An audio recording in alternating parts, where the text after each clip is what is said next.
While Levon was walking around the site to supervise the work progress, he suddenly saw two strangers confronting a young subordinate. Without saying much, he grabbed a bucket full of nails and warned them to stop. Instead, the thugs mocked him, calling him bald guy and told him not to meddle. Then one of them punched the young man in the face, causing a nosebleed. Fed up with their aggression, Levon threw the sharp nails at both of them. One of them swung his fist, but Levon dodged with a head tilt. He took the bucket and hit the guy on the head. The second thug rushed in to help, but was kicked back by Levon.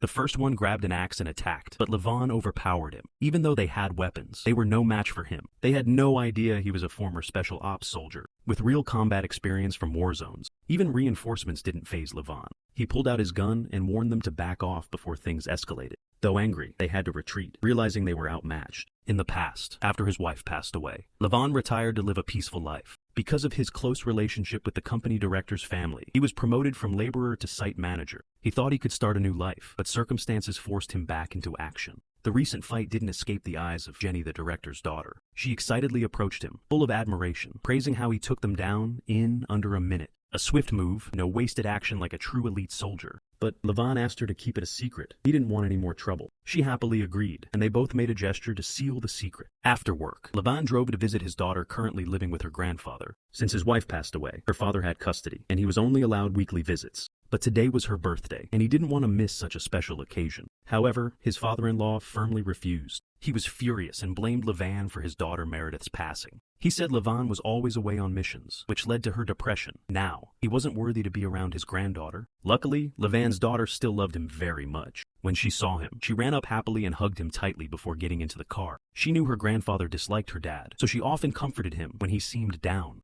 The two celebrated her birthday together. He gifted her a photo of her mother and herself. He thought she'd be happy, but Lily said she had forgotten her mother's face. Levon panicked and asked why. She said her grandfather had hidden all the pictures. She also said she disliked her mom for abandoning them. At that point, his face turned serious. He realized that living with her grandfather without parental affection had made Lily sad and developed twisted thoughts. He decided to fight for custody. Without delay, he sought help from a law office. According to reports, the grandfather denied Levon custody, citing past aggressive behavior and mental instability. In the past, Levon constantly faced danger and hardship. After leaving the military, he struggled to adapt to civilian life and his wife's family. His father-in-law believed he couldn't provide a stable life for Lily. Worse, his visitation rights were reduced from weekly to twice a month. Because he was homeless, living in his car, and only earned 5 million VND, they thought he had no chance in court. His father-in-law came from a powerful, influential family, and the legal team was top tier, so the lawyers advised Levon to accept things for now. Following their advice, he rented an old rundown apartment. Still, it was better than nothing. At least he had a roof over his head, which improved his chances in court. The court would consider his financial situation when evaluating his custody request for Lily. That night, Jenny and her friends went to a bar to celebrate reaching the legal drinking age.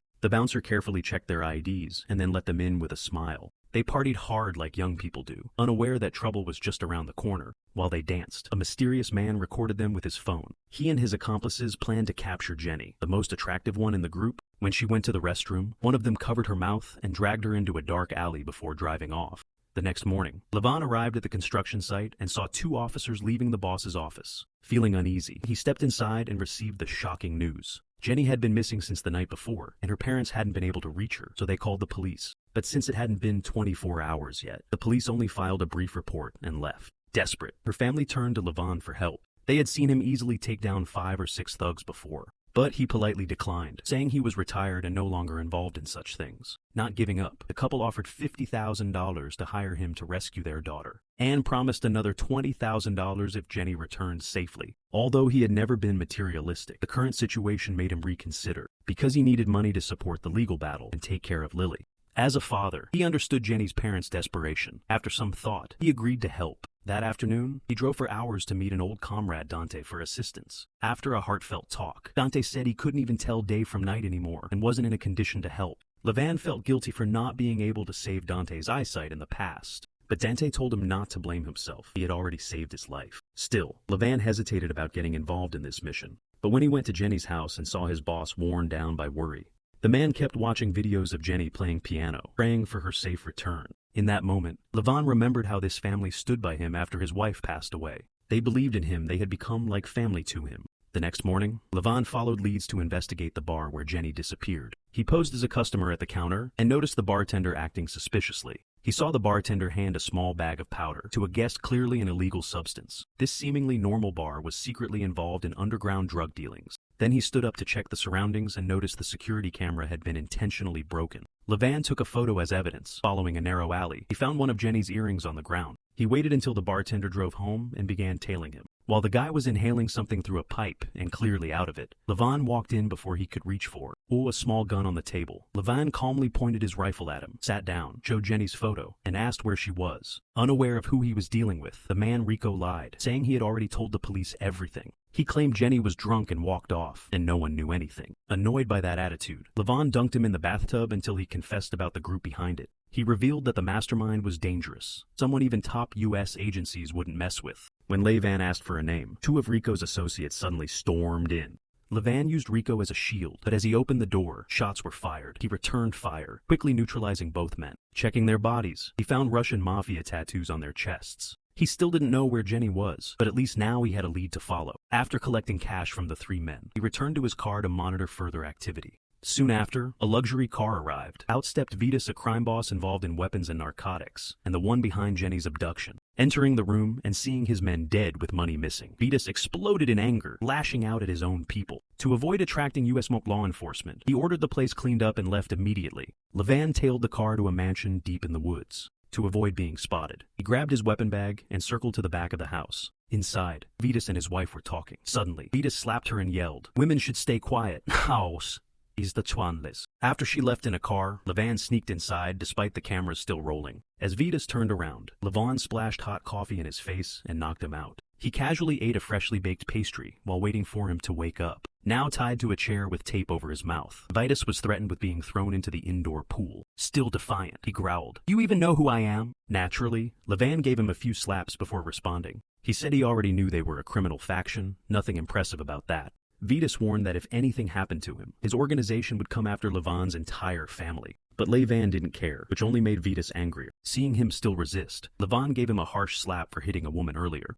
Vitas realized Levon was doing this all for a woman, so he began insulting her with vile words. Ignoring the begging, Levon pushed him into the pool. From Vitas's confession, he learned that a man named Dini was involved. After Levon left to track Dini, the organization couldn't stay silent. A high-ranking figure named Petro came to assess the scene. He was an elusive character, outranking even Vitas in the criminal network. A cunning veteran, Petro watched the security footage and concluded that the intruder was no ordinary man. He took lives without hesitation like a true demon. The question was who killed Vitas and why. But one thing was clear. Vitas' own reckless son, Dini, had indirectly caused his father's downfall. Petro ordered his men to find Levon and bring him in for questioning. Jenny wasn't doing any better. She had been locked in a damp basement. She tried to free herself when a masked woman entered and handed her some food. Thinking it was a mistaken identity since her parents had no enemies, Jenny pleaded to be released. Before she could finish, the woman pointed a gun at her and warned, "Stay quiet and eat or else." Jenny had no choice but to obey. To track down Dini's identity, Levon contacted an old comrade from his special forces days. Although now an office worker, his friend was glad to help when asked. Upon hearing who Levon was after, he turned pale, realizing it was a high-level criminal group.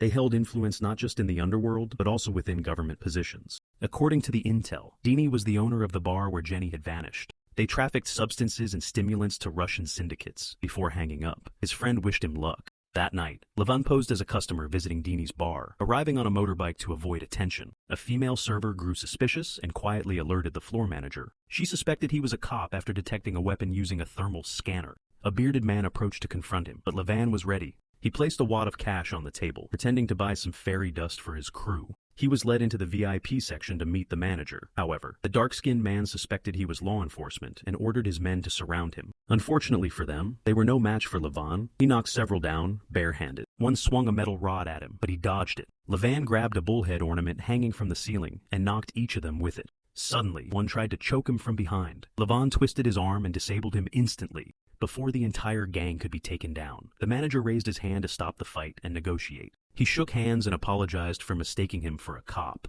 "These calloused hands say you're a builder, not a cop," he said. Levon replied, "I used to be special forces." That got the manager excited since he was once in the Air Force. Trying to build rapport, he asked why Levon chose their place for his purchase. Levon improvised, saying his Chicago supplier was late and his clients couldn't wait. He played the part of a seasoned dealer, even negotiating the price down from $7,000 to $5,000. His voice and expressions convinced them that he was serious about buying the goods. Levon was a former elite operative, well-versed in weapons in the underworld. Guns and contraband were nothing new to him. He played the role perfectly. Once the deal was set, the manager scheduled the delivery time and location. The shipment was on its way. At exactly 7 a.m. the next morning, he arrived. There he saw the manager and the same woman from before. As he sat down, the woman pointed a gun and asked to verify the money. Once she confirmed the amount, he tossed him an old-style phone. It contained the address and contact person for pickup. Levon warned, "You better not play games with me. I don't want to have to make anyone regret it." While driving, he received a call from the manager. They said the shipment had been delivered, and during the handoff, they slipped illegal substances under his car seat. Levon immediately drove to a river on the outskirts and tossed all the illegal substances into it. Meanwhile, the man and woman delivered Jenny to a twisted billionaire after finishing the deal with Levon. There, they handed her over. When asked why he wanted her, the man replied that Jenny looked like the woman in one of his paintings, a deeply disturbed obsession. When he tried to check if Jenny was conscious, she bit his ear hard, causing him to scream and curse in pain. He demanded action be taken, as too many days had passed without results. Meanwhile, Levon was growing anxious. While sorting through his findings, he received an invitation from the man he met earlier. He arranged a meeting between Levon and his boss, Dini. Levon agreed immediately. The next day, he arrived at the hotel Dini specified. Surrounded by bodyguards, Levon remained highly alert. Dini asked to see his driver's license to verify his identity. Of course, Levon had prepared flawless fake documents. The alias William passed inspection, and the henchman reported back that he was trustworthy. During the second deal, Levon let them take the money, then flushed all the drugs down the toilet again. At home, he found Rico's phone used to record Jenny. From it, he confirmed the man and woman were involved in her abduction. He parked near the bar to keep watch, but was spotted due to her thermal scanner. She detected him and called backup to capture him. He grabbed a nearby motorbike and escaped. Moments later, they chased and opened fire, but he dodged just in time. Two cars gave aggressive chase, though the bike had the advantage in tight spaces. The syndicate kept close and continued firing relentlessly. When cornered, he turned down a small path and lost them. They gave up in frustration. Just then, his bike skidded and collided with a police car, expecting help. He was shocked to find out the officers were bribed by the Russian gang. One of them knocked him out and dragged him into the vehicle, taking him to Petro. Two men recognized him as the one responsible for what happened to Vitus and questioned his link to Dini. Taking advantage of a distraction, Levon kicked them away. One tried to choke him from behind but was knocked out by Levon's elbow strike. The driver slammed the brakes. Another attacker lunged and was subdued with a seatbelt chokehold. A gun misfired, hitting the driver and causing the vehicle to lose control. The car rolled toward a river. Inside, Levon regained the firearm and neutralized both threats. He untied himself, escaped, and pushed the vehicle into the water. At the morgue, Petro mourned the loss of his men. Enraged, he swore revenge on Levon. But first, he decided to confront Dini. At the bar, Dini scolded his crew for upsetting their clients. The man and woman were supposed to keep Jenny under control, but ended up causing harm to a customer. Dini considered punishing the woman, but ultimately spared her and ordered action taken against Jenny. In a restaurant VIP room, senior members of the Brotherhood held a meeting. They discussed the recent deaths of their operatives. They knew their enemy was ruthless like a demon, but his identity remained unknown. Because anyone who saw his face didn't live to talk. The only way is to bring that punk Dini back for proper questioning. Another boss sent two trusted men to assist Petro in locating Dini. They arrived at the bar where Dini was using substances. One of them fired a shot into the air, causing panic. A bald man punched Dini. Petro informed him that his father was gone, causing Dini to regret everything. Still, he complained that no one told him earlier. The bald man showed Levon's photo and questioned him. Dini said he had only met the guy a few times. He only knew the name William. Petro immediately realized it was Levon's alias. Thanks to that forged document, the Russian intel group traced Levon's real identity. He was a former soldier, and they even found out where his daughter and father-in-law were living. At the time, the old man was doing yoga, unaware of the danger. When he saw a stranger with a weapon, he panicked. When he didn't show up to pick Lily up, the teacher called Levon instead. Sensing something was wrong, the two rushed home. When they arrived, the house was on fire. Though he didn't like his father-in-law, Levon rushed in because he was family, and Lily would be heartbroken. Through the smoke, he carried the old man out. Since then, the man's attitude softened noticeably. Father and son-in-law were finally able to talk openly after Meredith's wife and daughter had passed away. Fearing for Lily's safety, Levon left her at Dante's place. Seeing that, Dante knew this mission was serious. He led Levon into the Rose Room, a gentle name for a deadly arsenal. Dante, a former sniper, had a collection of long-range, high-impact weapons. After fully equipping himself, Levon headed out. Before leaving, he promised Lily he'd return for her. He gave her his military badge and said he would come back safe and sound. Under the setting sun, their father-daughter bond moved everyone. Two goons under Dini's orders tied Jenny up and took her into the woods. Jenny stayed strong, even when the woman pointed a weapon at her. She showed no fear, even kicked the gun from her attacker's hand. The car lost control and crashed into the bushes. Jenny broke the door and fled. She found a patrol car and pleaded for help. Sadly, the officers had been bribed. They took her to an abandoned house and handed her over.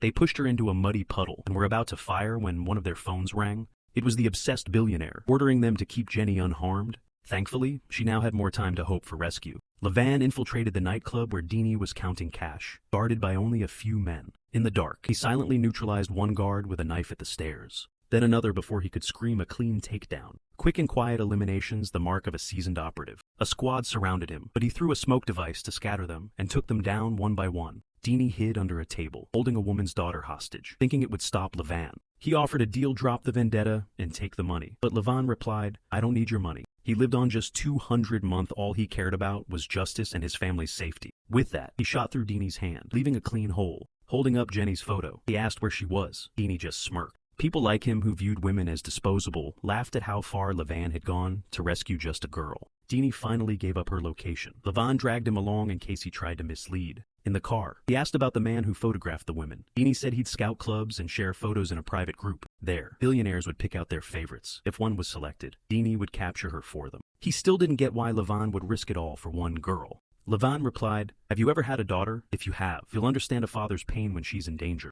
Of course, Deanie had no children he couldn't understand. Levon knocked him down and finished him off. The place Deanie had led him to was a rich men's club where they gambled and partied wildly. Levon stormed in and took down 2 guards outside the house. Inside, Jenny was tied up with both hands hanging from the ceiling. A woman approached the bald man and reported that Jenny was ready. When asked why she was kidnapped, he just smirked and picked up a knife. Suddenly, a loud explosion shook the building, startling everyone. Turns out Levon had thrown a grenade into the hallway, causing chaos. The rich men panicked and fled. Levon broke the door and took down a guard on the stairs. Others suffered the same fate. The man in black realized something was wrong and sent in reinforcements. When they arrived, all they saw was a terrified crowd running away. He ordered one on a motorbike to rush in. Others followed but were swiftly taken down by Levon. The motorbike was hit and crashed into a wall, bursting into flames. In the basement, Jenny cried for help, but the woman covered her mouth. As Levon tried to reach Jenny, the bearded man ambushed him from behind. He struck him with the butt of his gun, pinned him, and used a blade to disable him. The man in black entered and shot the bearded one by mistake as he blocked Levon.